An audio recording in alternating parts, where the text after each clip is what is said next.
I chose quite an exciting title for my talk today, Science Fiction in Healthcare, because I want to prove to you a few things, especially the fact that now we have to get ready for science fiction in healthcare. We have to be able to deal with the privacy issues of digital health technologies and get ready for whatever is coming next. And that's a huge challenge. And I think we should look at science fiction books and movies for inspiration to get ideas about how to think about the next day or so. And that's happening to me every day. I think my wife thinks I have a disease, an addiction to science fiction. But the reason why is that's where my inspiration comes from. That some books and movies make us ask very exciting questions, such as, is privacy dead? Or what if an algorithm can be more humanistic than the best physician in the world? Or what if our final destination for humanity is not on planet Earth, but we have to become a multiplanetary species? It's all possible, but the reason why science fiction is so helpful is that it makes us think about the what if question, and it makes us emotionally prepare for what's coming next. So I hope you don't mind if I play a little game with you right now, just in a minute or two. You've been here for a few hours in this amazing conference, so you cannot know about the big thing that just happened outside the hotel. But when you go out, you will see. This is, I guess, the biggest milestone in the history of, us. So you will see them. They came. It finally happened. The first alien civilization just arrived to Earth a few minutes ago. If you go out, you will see that they have amazing spaceships and they have deadly weaponry and shiny armors, and they brought beasts with them we've never seen before. They speak a very strange language. I think you would agree that we would feel like this is the most important thing that has ever happened to us. And the next moment we will be terrified to death about what might happen next. I also guarantee you that that's the same Montezuma felt when Cortez arrived with his fleet hundreds of years ago. They felt that these ships, these are some things they have never seen before. Those people just brought beasts with them, dogs and diseases. They have deadly weaponry and shiny armors, and they speak an unspoken language. I think they thought those people had to be gods, and also they were terrified to death about what might happen next. Well, that's how science fiction helps. Behind the intention of Cortez to go to South America was El Dorado, the story about the Golden Kingdom with the Golden King. So there's always an intention behind pushing the boundaries of us, science, further and further away. The issue is, these days, science fiction is becoming real. When I got an encyclopedia from my mother at the age of 6 and I decided to become a doctor, so I thought in 12 years I would go to medical school, and in that year, being influenced by some of the best science fiction movies ever, I felt that in medical school, in 12 years from now, I would study anatomy through holographic images and amazing advanced technologies. It didn't help. I had to study anatomy from the smallest books in the world. And it's so hard because you have to learn about three-dimensional multi-layer structures on two-dimensional text. But last year, I got a chance to choose and try out a new device, a head-mounted display, which I had to put on, click on a button, and I saw apps around me. There was no controller or mouse. I had to click with my fingers. I chose an anatomy application, and in a second, this holographic image appeared in front of me. It had a beating heart, and I could dissect that human being without any limitation, the muscles, the bones, just with a click with my two fingers. So I felt like that 6-year-old kid again, and there I met science fiction. I really hope for you that at least once in your lives you meet science fiction. You will feel the technological sublime, that the reason why science fiction is so fantastic is that it gives us hope that one day everything can get better. And now things are changing very fast. Science fiction is sneaking its way into our lives. I mean, if I have an accident and I want to get a prosthetic arm, now these arms can do more freedom of movement than your great biological arms. Even the sense of touch is being put into those prosthetics. You have to know that the computing power your smartwatch has is nothing. It's much more compared to what the Apollo spaceship had that brought people to the moon. And we use it for counting the number of steps we take every day. We have to know that the best algorithms playing games like Go and chess could learn what they know in hours, not hundreds of years of experience. And now they are far better than the human players. We have to know that our kids will play in augmented reality. So while I play Lego with my daughter, she might be playing Minecraft through an AR device, so we might not even be in the same reality at the same time. And we have a chance to go to Mars and become multiplanetary species. That's pretty exciting. So that's how science fiction is finding its way into our lives. And far the best and far the most important industry and space for this is healthcare. What digital health technologies do is that they make you the point of care. Healthcare without an address. You are the point of care. Wherever you are, you get diagnostics, you get treatments on the go, because you are the one that matter. At least that's the promise of digital health technologies. And it's real now. I'm standing right now before you, in front of you, saying that I am the patient from the future. For more than a decade now, I've been testing digital health technologies, from algorithms to genomic testing services, to show people what happens in real life when you start using advanced technologies and you start losing some of your privacy. In the last couple of years, I've learned how to track sleep, so I know how to get the most out of my sleep quality every night. Even with a crying kid at home or a travel schedule, I never have jet lag, and I know exactly when to wake up, because a gadget tells me to. I give it 20 minutes before going to bed, and in the morning it finds the best spot when I'm in light sleep. And you know what it feels like to wake up in deep sleep, when you hate the word and need cups of coffee. If waking up in light sleep is just being energized, and there might be 2 minutes between the two, but you can't tell because you're asleep. A gadget can, and it changed my life. I learned how to motivate myself for exercising 30 minutes on average every day. And while running is the simplest and cheapest form of exercise, I think it's against human nature, and I hate running. But by using sensors to motivate myself, it happens. So by using digital health sensors, I managed to find a way to motivate myself. I learned how to reduce stress, and we could help with those technologies, medical professionals, how to get burnt out, not so much like they do these days. I learned how to meditate properly and then stop using the device, because that's not how you reach mindfulness in the future, but that's how you learn how to meditate properly. I've had 7 or 6 genetic tests. I had my whole genome sequence obtained and quantified and analyzed for me, so I know exactly what kind of medical conditions I have a risk for, what medications I will have a side effect for, and what I can expect from my future. I learned that I have a great risk for deep vein thrombosis, or I know that if I have to take a cholesterol-lowering medication, then my chance for quite a serious side effect is 95%. It's really good to know that. So I learned clinically useful and some useless things about my life, but I brought my whole genome sequencing data, my DNA data, to my GP, my third primary care physician. The first two were not so astonished by that, but now I have a partner in my physician who I can work with, so we have a real empowered partnership, not a hierarchy like in the old days. I even had my microbiome sequenced, the bacteria living in your digestive system, those 3-4 kilograms of bacteria that impact how you sleep, your mental health states, even your diet and your weight. I know who I'm living with, because a company in California just sequenced the DNA of those bacteria, and now I even have that information. And I bring this package to my medical professionals. I expect them to act as partners, because I know I can bring value to the table, and I know that without their guidance, I'm lost in this jungle of health and digital information. So that's what we see. We see a cultural transformation that we call digital health, that's changing the hierarchy of the doctor-patient relationship into an equal level partnership, and that uses technologies that make patients the point of care. That's how anyone now can become the patient from the future. And I know that in my case, my privacy has been leaking for years. I know that even if I clicked on a service that I don't want to share my data with third parties, I'm sure they did, and they will keep on doing that.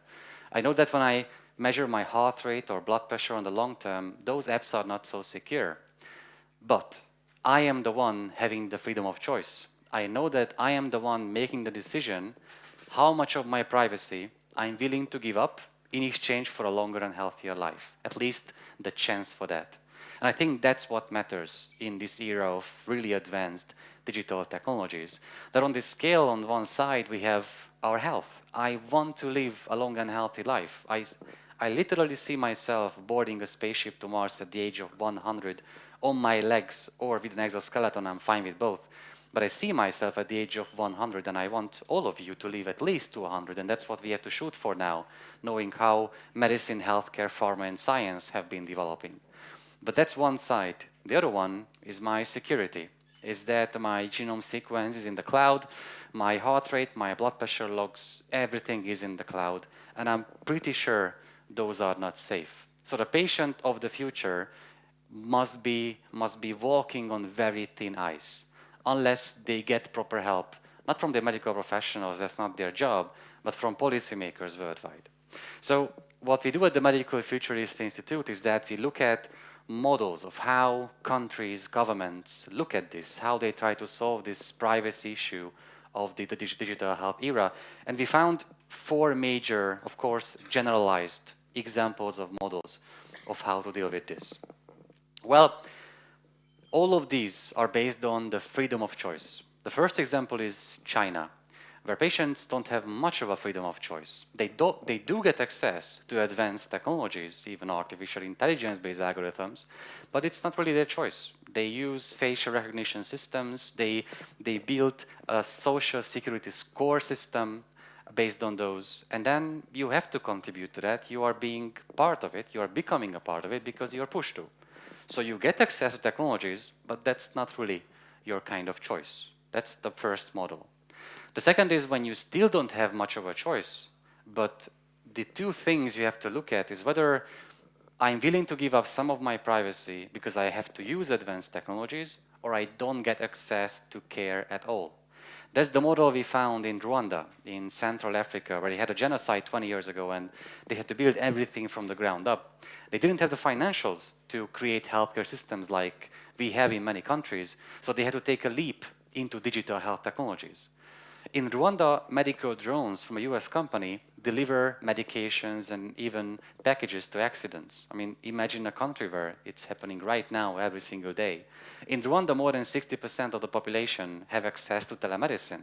So even though they have doctor shortages and they know they can't send doctors to every rural part of Rwanda, those people have access to telemedicine, maybe even faster than you have in your countries.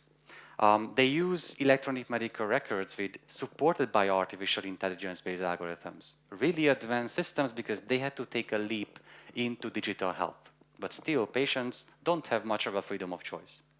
The third example or model is what we see when patients have a lot of freedom of choice and they want to bring it to the table, but they come across a lot of reluctance from the system, policymakers, and medical professionals. Without good policies or the lack of policies, without incentives for physicians, it's hard to break through the walls.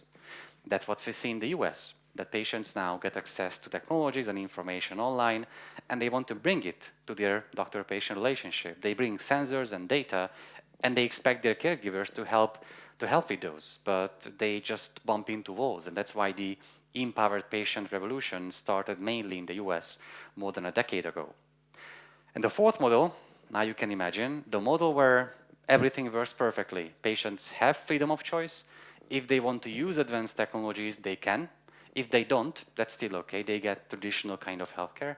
And policymakers deploy the right strategies. Can you guess which country is the best example in that? I'm telling you now, it's Hungary. I'm just kidding, no. It's actually Estonia, where even they use blockchain, artificial intelligence. Even grandmothers have access to genetic testing services. At the age of 80, we interviewed grandmothers who had these tests, and they were surprised that the government spends money on them at the age of 80, so they can still try to prevent diseases from happening. An excellent way of deploying policies and making patients proactive, making them engaged members of this whole ecosystem we call healthcare. So these are, again, generalized examples, but these are the 4 major models that we see about how countries and governments deal with digital health and its privacy issues. The issue here is, if any one of you is thinking about whether it's a choice for us, whether we want to bring digital health technologies to patients, that's not. Patients have decided that already, so that part is done. The choice we have now is whether we want to take part in that. We want to help them making it happen, or we leave it to them to deal with really advanced technologies that are hard to regulate and hard to keep safe. So that's not our choice for us. We have to help patients. That's our responsibility, to bring them the best possible care. And for this, the absolute best thing anyone can do is patient design, making sure that those patients who want to take active part, they are being asked. I had to go to see a Dutch example when, before opening a new facility for the hospital, they invited the chronic patients to have their voices heard. And they did. Patients ask for a round table, not a work desk like in the old days, but a round table where they can feel like they are valued members of this team and they can bring data to the practices. And then when there is a professional examination going on, that was a dentistry clinic, they ask for a sign that this is the clinic where we have a physician examining a patient. It's a blue duct tape, but then they just go back being equal partners around a round table. Patient satisfaction is skyrocketing. Physicians love this space because it's much easier to work with empowered patients, less stress, better questions, better compliance. So as a good European, I had to ask about the cost of patient design, and they told me that's an IKEA round table, I guess 50 euros, and that's blue duct tape on the floor. It's a bit more expensive than the original one, so it's 1.5 euros-ish. That's the cost of patient design. We can't, actually no one possibly think that they can develop anything, processes, treatments, technologies for patients without actively involving them from step number one. So that's the best thing we can do, because if we don't do that, then patients will. We have to have patients on the highest level of decision making in every major organization and company.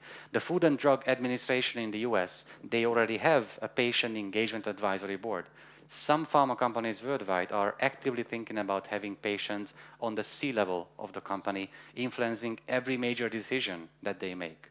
So yes, we need patients on the top of WHO, on the top of CDC, every major healthcare organization. That should be step number one for every country and government in the world. If you don't do that, then patients will make it happen. There is a movement in the US called We Are Not Waiting. These are patients with diabetes who found out that it's technologically possible to create do-it-yourself artificial pancreas systems. And as the first device was only approved by the Food and Drug Administration about 2 years ago, for years before that, they had been making their artificial pancreas at home. It's a mind-blowing technology, connecting a blood glucose level sensor with an insulin pump, and the algorithm is open access in the cloud. They could download it, and on their smartwatch, they could actually watch their artificial pancreas working. They were not waiting for regulations to make it happen. And you know, this is the biggest milestone in the history of medicine. We don't want patients to do this, but we know that the ivory tower of medicine is no more. For 2,000 years since Hippocrates, we've had this ivory tower of medicine. As a physician, I got a key to the gate, so I used the gate, I let you come in, I told you what to do, and you were supposed to deal with the therapy I prescribed to you. And half of patients do that, half don't. That's the worst efficiency rate at any industry in the world. So now there is no ivory tower of medicine. There is no gate, I have no key. What I am now is a guide for patients in the jungle of digital and healthcare information.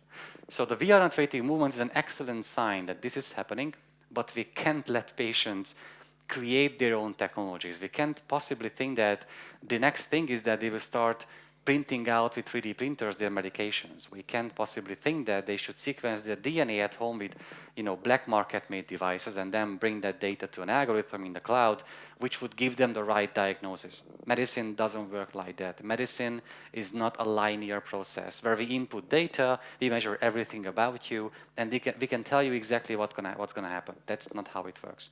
Clinical life is diverse.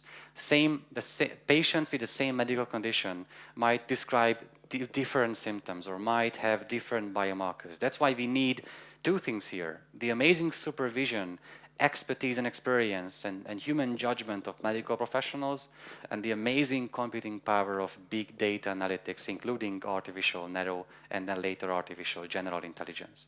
So if we don't make it happen for patients, they will find a way, and that's not something we should shoot for. What we should shoot for, though, is to find one kind of motivation that makes us all think about this every day. And this is the what if question. What if this technology goes berserk and creates a nightmare scenario about privacy issues? What if that technology is actually the solution for the problems healthcare faces today?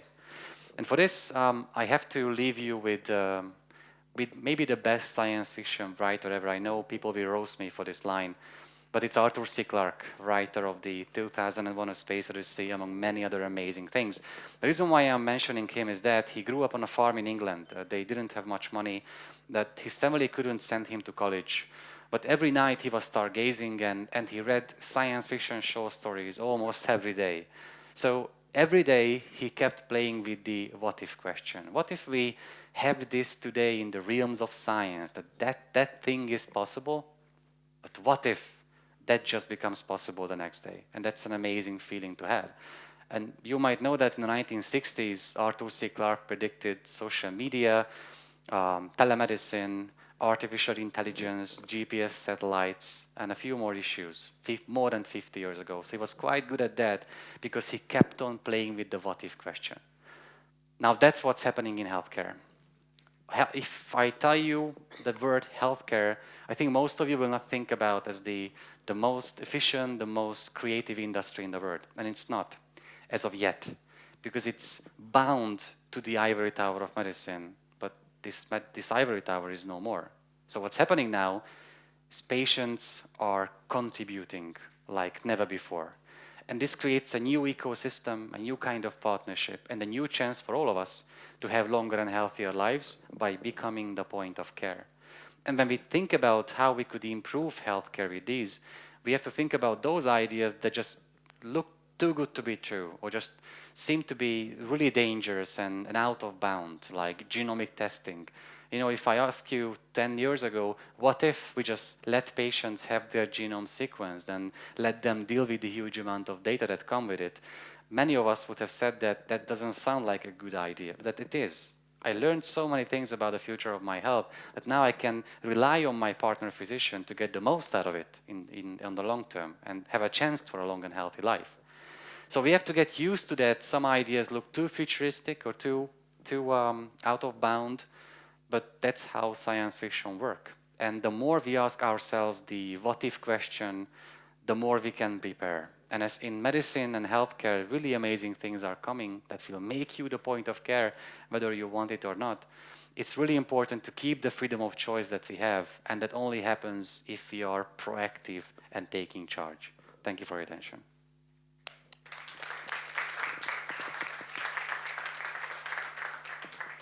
And please don't leave yet. It's my pleasure to announce that John D. Liu is going to arrive very soon and talk about an exciting topic, whether we can reverse climate change. John D. Liu. Thank you. Thank you. Not science fiction, but almost. But please say that the title is, that the answer is yes, we can still reverse climate change. Yes, we can still reverse climate change. All right. Good luck with the talk. Thank you very much. Thank you. So, hello, everyone. Thank you for being here. Cue the video, perhaps. Michael? Steve? Steve, not Michael. Steve? Anyway, you're probably wondering why I'm here. So if you're wondering why I'm here, it's because I spent the last 25 years studying ecology. And I went overseas to be a television cameraman first. And I covered China, the rise of China from poverty and isolation, and things like the Tiananmen tragedy, and then the collapse of the Soviet Union. So I was covering geopolitical events for a very long time. I worked for CBS News, and then for Radio Televisione Italiana, and then Zweites Deutsches Fernsehen. So for a very long time, I considered the political and economic situations as important, but it was actually in 1995 that the World Bank asked me to go out to the Lus Plateau in the upper and middle reaches of China's Yellow River system. And I found that this was the cradle of Chinese civilization, and that it was fundamentally ecologically destroyed. So it was quite interesting to me that the largest ethnic group on the planet could come from a place which was fundamentally destroyed. This is Lus. It's a geomorphological soil type caused by the movements of glaciers high in the Himalayas and deposited by wind. It's very minerally rich, but it requires organic material and microbial activity to be fertile. So because I now know so much about the Lus Plateau, I also know that this was the cradle of Chinese civilization. So if you go digging around in this place, you might find some interesting things, like those, for instance. But what happened was that this place had once been fundamentally functional. It was beautiful. This is in Sichuan to the southwest, and it's a fully functional system. How did it turn into this? So actually, we know. So you can use a type of, I would call it ecological forensics to try to understand this. And essentially, what you find is that when they first came to this area, there was a vying for territory by all the different tribes. You had the Uyghur, you had the Jurchit, the Khitan, the Kazakh, the Mongol, and you had the Han. And the Han were sedentary, and they built a great civilization. But at the same time that they were doing this, they were massively destroying their ecological system. So here is the data of what happens when you do that. So we see that what happened initially was they cut the trees. So they reduced the height of the canopy, which is the place where the solar radiation is interrupted. And then solar radiation was directly hitting the ground. When solar radiation directly hits the ground, the temperatures are highly elevated. So we have to think about that. If the temperatures are dynamic and we're highly elevating the temperatures in one place, the average global temperatures are created by this, all the temperatures around the world. So when I went there, this place was a place of extreme poverty. And it was one of the only places in China where people couldn't get married. So people felt like they just couldn't support a family, so they wouldn't marry. It was miserable. And you saw this massive disruption to all the systems. The hydrological cycle, these are indicators. You would see the erosion of enormous amounts of material. You would see the Yellow River itself is called the Yellow River because it's filled with the sediments from this. And there was a cycle historically of flooding followed by drought followed by famine. And that cycle created the character of the Chinese because they always rebuilt their civilization after every disaster. This is a bizarre situation where the enormous sediments went into the Yellow River. It's also the cause of enormous dust storms, which are direct particle situations in the atmosphere, which circle the globe. So it's a global impact.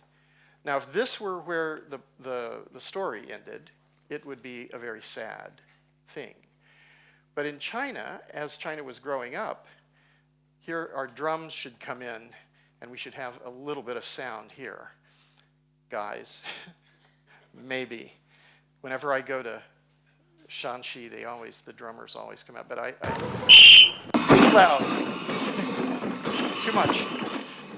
Anyway, so probably don't turn it all the way off anymore. What they did, leave some sound in. It's okay. So the Chinese decided they were going to fix it, and they were getting rich in other parts of the country.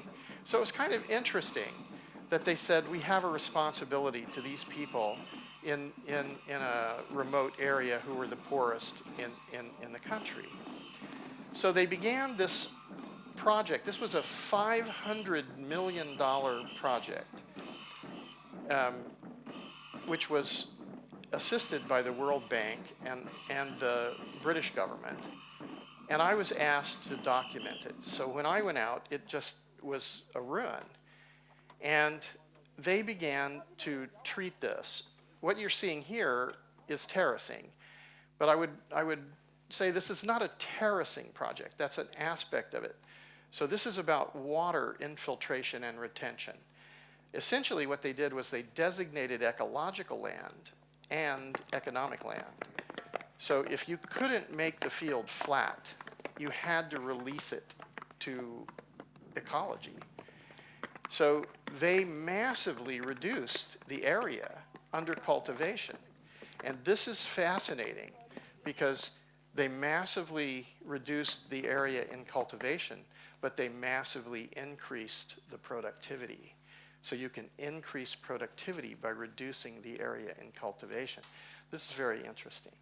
And in terms of this massive disruption to erosion, to hydrological systems, essentially this area was dehydrated. So you had a situation where the landscape had been totally dehydrated. And what they were doing was rehydrating the landscape. And when you understood this, when you understood, now this guy should be speaking to us, and he should be in sync, but somehow he's not in sync. So I'm not sure what happened to our equipment here. So let's leave him off. I'll tell you what he says. He was saying in order to do this, now he's talking. The goal was to give a hat to the hilltops, give a belt to the hills as well as shoes at the base. The hat meant that the top of these hills had to be replanted with trees. The belt meant that terraces had to be built to be used for crop planting and also for trees. The shoes were the dams which we had to build. This is the result. So that the hills could grow back to life. They changed from 1995 to 2009. This was from a film we made for the BBC called Hope in a Changing Climate at the time of the Copenhagen COP15. And so what you can see here is that they're physically altering this, but they're releasing large areas. And what's changing is both the vegetation which they're controlling and naturally regenerating vegetation. And so this is affecting everything: the respiration, oxygen levels, temperature levels, infiltration, retention, and massively changing the erosion. So they took out about 80% of the erosion. It was 1.6 billion tons annually, which is unbelievable. I think we better leave the sound off because we're not in sync anymore. But what happened now is that it was possible to rehydrate this, to slowly infiltrate and retain moisture, which changes the relative humidity, changes the temperature, changes the productivity, changes the outcome, which is moving toward an evolutionary outcome as opposed to a human-induced outcome. And when I saw this in relationship to what I'd been studying or covering as a journalist, I realized that actually many of the leaders, many of the political and financial leaders are very egotistical. And what we're seeing is hubris, the arrogance that humans are more powerful than nature. And what you see in nature is that this is not true, that nature will decide, because we're breathing air. We're drinking water. We're eating food, which comes from the soils. So as I started to realize I don't know enough about this, I gave up journalism. So 25 years ago, I gave up journalism and began to study ecology. So now I have a totally different perspective on this. And I've realized I used to make a lot of films about politics, and nobody watches those films. But all the films about ecology are in all the universities being studied about what we can do to do this. And I started to think about evolution. And I realized when the Earth formed, it was a molten rock surrounded by poisonous gases. Well, we would call them poisonous because we can't breathe them. They're really just gases. And it was microbes and self-organizing symbiotic biological systems photosynthesizing that created an oxygenated atmosphere. And this oxygenated atmosphere then began to, the cells and the biology began to differentiate and speciate, leading to infinite potential variety in genetics. That's infinite potential variety, that's not infinite variety. And it also, each generation of life died and gave up its body to nurture the next generations. And this is the basis of the Earth. And it's interesting to think this way because in our cosmologies, it says human beings emerged in the Garden of Eden. And when you see that in evolution, human beings also emerge in paradise. But what I noticed was I was only seeing functional or dysfunctional systems. And I realized that actually we only have functional or dysfunctional systems. We don't have services. For instance, I'm going to talk about something which has been on the minds of a lot of people's ecosystem services. I don't see any ecosystem services. I only see functional or dysfunctional systems. And what I saw is that the Chinese were on a development trajectory which led to ecosystem collapse. And when they collapsed that system, but when they changed it, that's the paradigm shift that determines whether human beings survive and become sustainable, or whether we continue this degradation. And when I began to think about this, I thought, this isn't about China.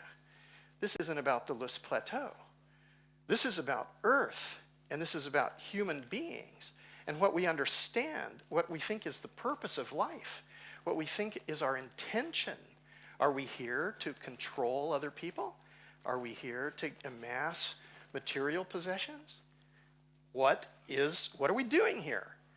So actually, we're representing in our society a lot of things which are fundamentally incorrect.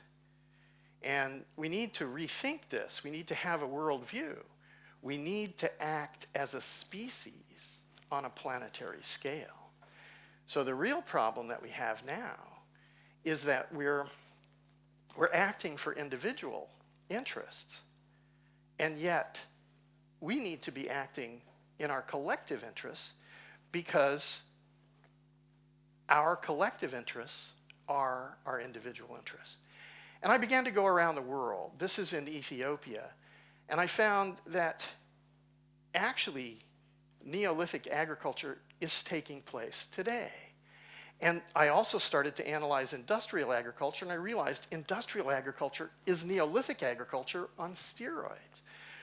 That there are principles that evolution tell us about biodiversity, biomass, and accumulated organic matter, and we're ignoring this.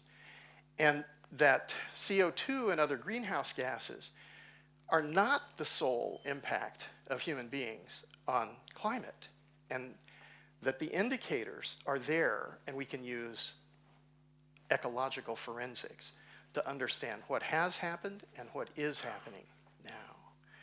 And so what I found is that in all areas of the world, in all ancient civilizations, you have some of the same impacts. And so all of the ancient empires collapsed because they destroyed their ecology. And if you look at this satellite image, and you look at this swath of flaxen and yellow color, it's desertification. And that desertification is not a normal evolutionary outcome. That's the surrounding the center of Western civilization. And this is human impact on the planet. And when you understand that, you realize, oh, there are acupuncture points here. There are places where you could see exactly what had happened. In these places, they were called the land of milk and honey. This is the Sinai in Egypt. In many esoteric texts, it talks about this place. If you study ancient or recent, ancient understanding or recent understanding, you find that biodiversity changes flowed into this region from the south, from the Indian Ocean. But thousands of years ago, that changed. If you look, this is all the continental divides where weather systems are divided by mountain ranges. A series of engineers and researchers are discussing how to use this understanding to restore hydrological function, soil fertility. We're finding that we're now in the degraded states, what we have to think about is physics. A lot of people talk about biodiversity, but in these degraded states, biodiversity is not really what comes to mind immediately because you don't have anything there. In the List Plateau, 25 years ago, it was a barren area. Now you can talk about biodiversity. Now there's a lot of different types of natural succession emerging, but then it was caused by physics. So when we remove the vegetative layer, we massively increase the surface temperatures, which drive moisture into the high altitude. It's twice the scale of CO2, high-level moisture in the atmosphere. And when we returned this, we started to look at the Sinai, whether we could change the wind. Are there weather and forecasting models that suggest you could reverse this? And theoretically, it's possible. So if we do a massive restoration of the scale of the Chinese List Plateau in the Sinai, what would be the outcome?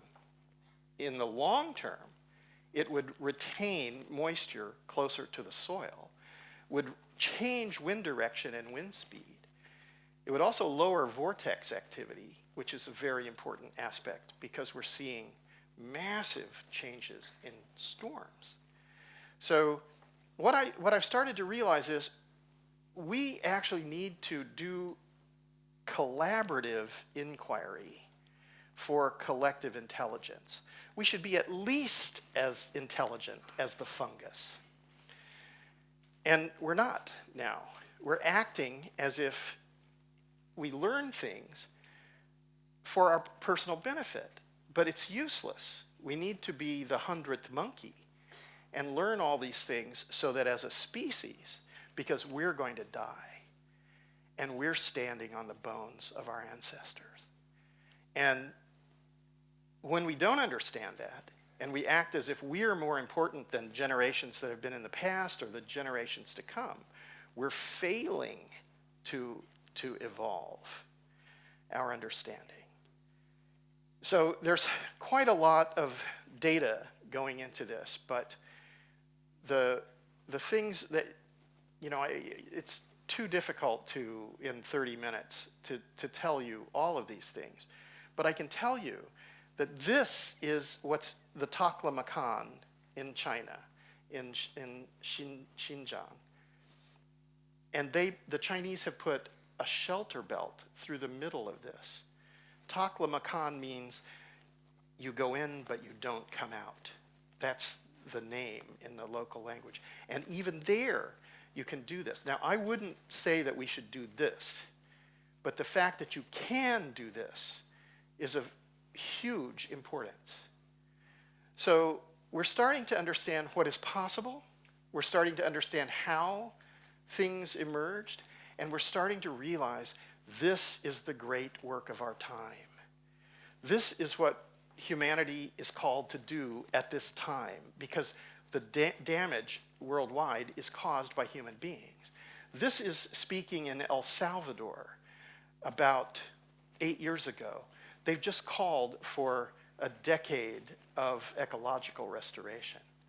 And the UN has supported this. From 2021 to 2030 will be the decade of ecological restoration, ecosystem restoration. This is dune stabilization. If we just do this in many areas of the world, what happens is that all the moisture follows the straw into the soil. Microbes start to break it up. Birds deliver things, and without planting anything, you can revegetate in certain areas. This kind of understanding is something, now we're not doing this. We're not acting on this, generally speaking. But we're saying that the leaders are people who are wearing cufflinks and many dark suits. And actually, the leaders are people like this, Thomas Luthi, who is growing huge amounts of organic soils, and vast numbers of people who are doing this. And we need to act together. We need to find ways to work together to do this. This is Yoda. His actually name is Rene Haller, but he can take completely destroyed landscapes and he can turn it into the Garden of Eden. He does that. This is, the sound isn't working, but Rene's a nice guy. He takes this kind of soil and he can make this out of that. And fresh water is one of the outcomes. So it's so bizarre. The many, many things which are not intuitive, that are counterintuitive. Now, we started a group called the Ecosystem Restoration Camps movement. And so people, we started it in Spain, and people just showed up. And as soon as we talked about it on social media, then people said, well, I'll go. And then they didn't wait for their camp to be there. They went there. And they showed up and they said, here I am, I want to do this. And they started making these camps. We've been working in California, in the campfire in Paradise. As soon as Paradise happened, people rushed and wanted to make camps there. We have 30 camps are forming around the world. But imagine that if you put these next to the refugee crisis, the migrant crisis. What about post-traumatic stress disorder veterans? What if they had a new mission that could bring them back? I think, and they have the skill set which is necessary to really lead in the field. So, you know, we're now facing an unprecedented threat. This is something that happened last year, but it's impossible to have this before. 3 gigantic hurricanes in a single satellite image. If this doesn't scare you, go study and look at this, because this is terrifying. And this level of activity is doubling every decade. And if you study cosmic time, geologic time, and evolutionary time in human history, and you realize that's doubling every decade, you realize this is happening like this. Now, what is the value of natural climate regulation when we're facing an existential threat from climate disruptions? How do you make this into an opportunity? A military threat, war, is a possible security threat. Think of the huge budgets. Climate change is now an inevitable outcome. Let's make it an opportunity. Let's see that there are fundamental things which we can do.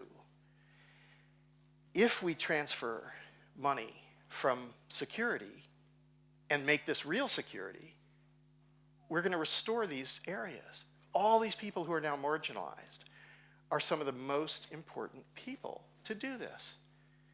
They have the ability. They want something to do. They don't believe in the existing system. It isn't serving their needs. It hasn't served their needs. They want something to do. They need security. They are us. We need to work with them all over the world. And we need to do this with joy and enjoy it. When they go to camp, the campers are having a lot of fun. It's strange. There are people who are leaving ministries and research agencies and going to camps because they'd rather do that than write another grant or look at their screen. And can we do this? Can we feed everybody?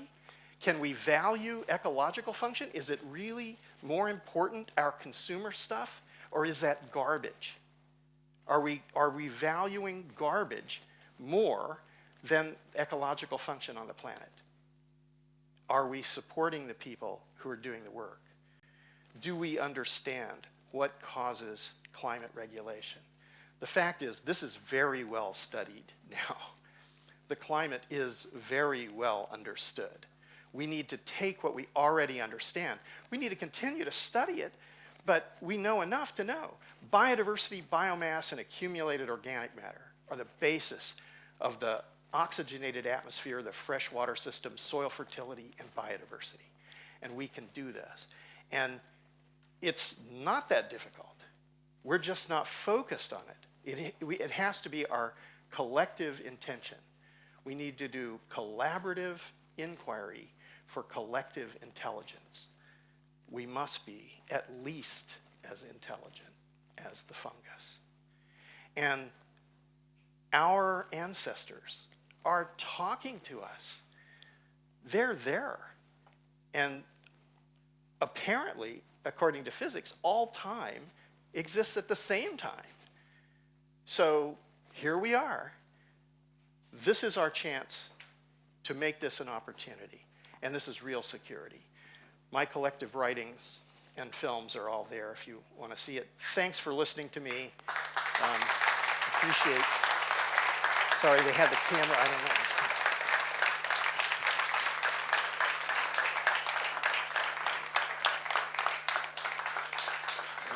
A lot of. Thank you.